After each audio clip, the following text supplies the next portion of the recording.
ఒకప్పుడు ఒక అందమైన అడవిలో నక్ష్ అనే తెలివైన నక్క ఉండేది.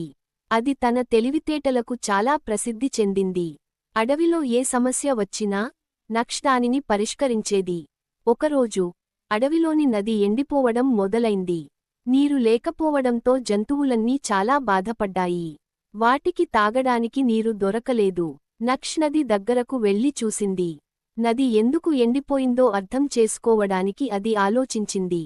నది ఎండిపోవడానికి ఏదో ఒక కారణం ఉండాలి అని అది అనుకుంది.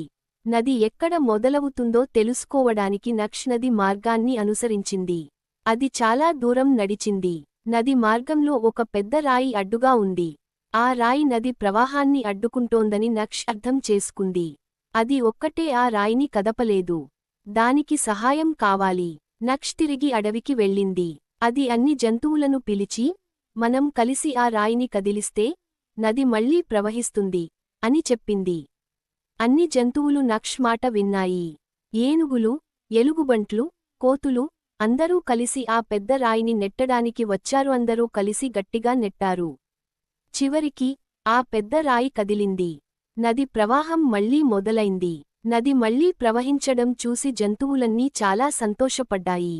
అవి గంతులు వేశాయి, నవ్వాయి. నదిలో మళ్లీ నీరు నిండింది. నక్ష్ తెలివితేటలను, నాయకత్వాన్ని అన్ని జంతువులు మెచ్చుకున్నాయి. అప్పటి నుండి నక్ష్ అడవికి హీరోగా మారింది.